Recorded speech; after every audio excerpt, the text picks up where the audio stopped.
Welcome into the Bears Recap Head Coaching Search, Day 9. I'm David Kaplan.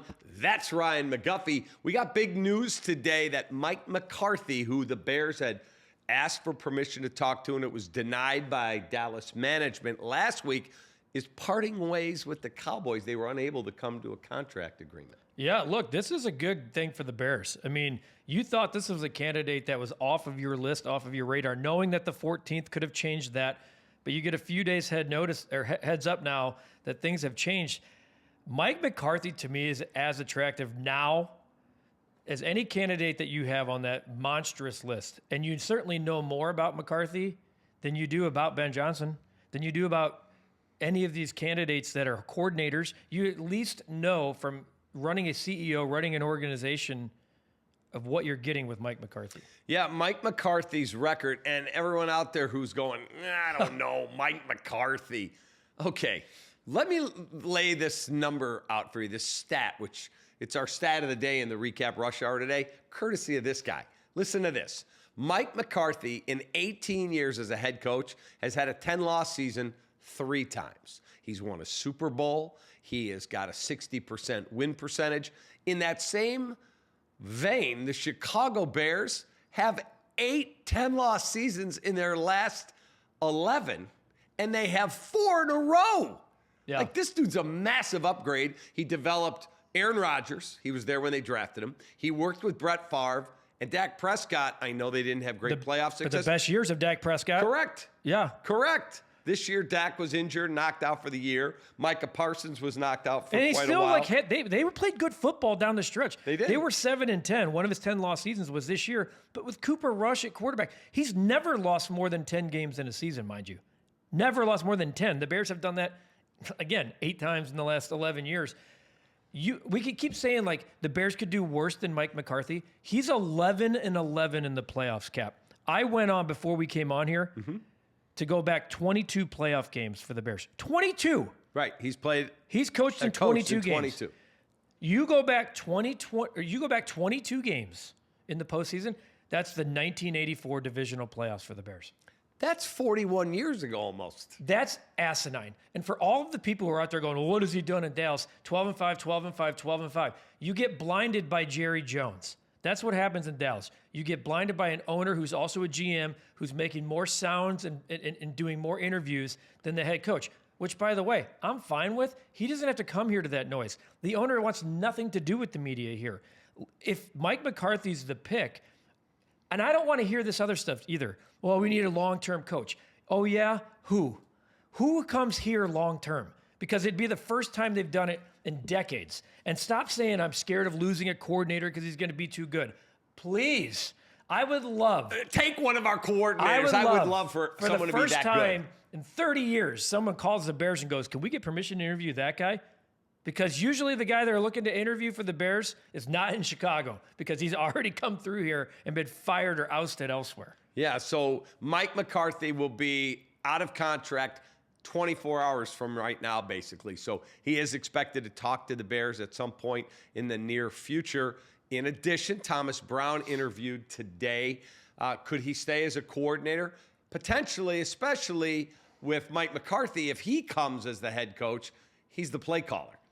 Yeah, I'm not in love with it, but I know that how much they respect him. I know how much the players played for him, correct, even though the numbers in the wins and losses didn't show that. So I guess I can be talked into that scenario. I'd be just fine if you shook his hand and said, thanks for your time here. I know he's a candidate elsewhere, but they're doing the right thing. You do your due diligence. You talked to Thomas Brown. You see what you've learned about the team and the guys that you have. And then if there is a partnership, when you're doing this with other head coaches and you bring up Thomas Brown's name, you see if there's a coexistence there. But I don't like this, like, well, we're going to name a coach and you have to keep these 3 guys. The Bears have done that in the past. It's failed miserably. They've lost a lot of good people. And I'm not pounding the pavement here for Mike McCarthy. I'm just saying the only thing I'm pounding the pavement for is read past the cliff notes of his resume. Do a deep dive of actually what he's done in his career. The dude's legit. And the Bears, like I said, this would be a found present under the tree that they forgot about as they're packing things up for the winter. Going, wait a minute. No one opened this one? Who's this? Mike McCarthy?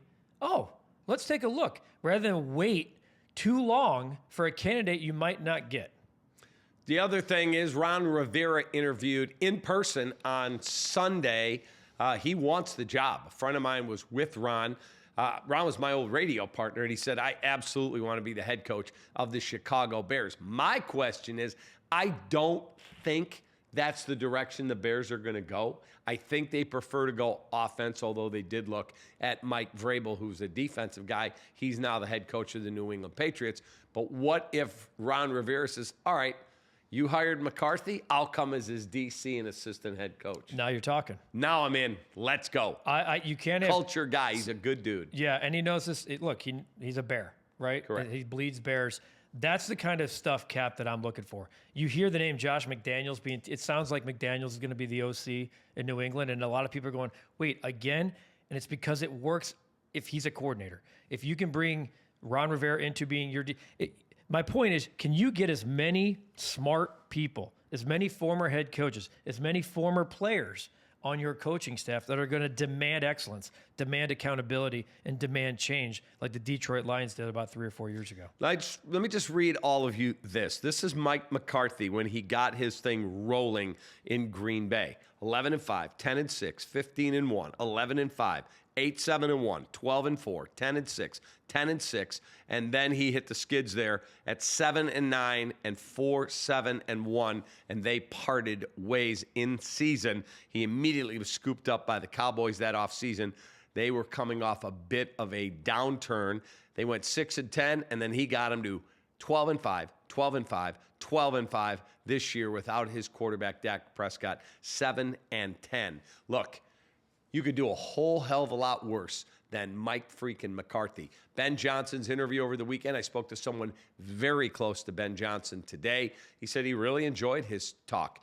He had a chance to talk one-on-one with Ryan Poles. He spent time talking to the entire committee, and then he spent time talking to George McCaskey and Kevin Warren, just the three of them. But he is now, and this is what his people are now putting out, he is focused on the Detroit Lions and doing the best job he can to try and win a Super Bowl. And if the Bears' job or any other job is something that he wants to pursue when the Lions season is done, it will happen then. And that's what I'm talking about. It's if you hurry up and wait, and you wait too long, Mike McCarthy's going to get plucked.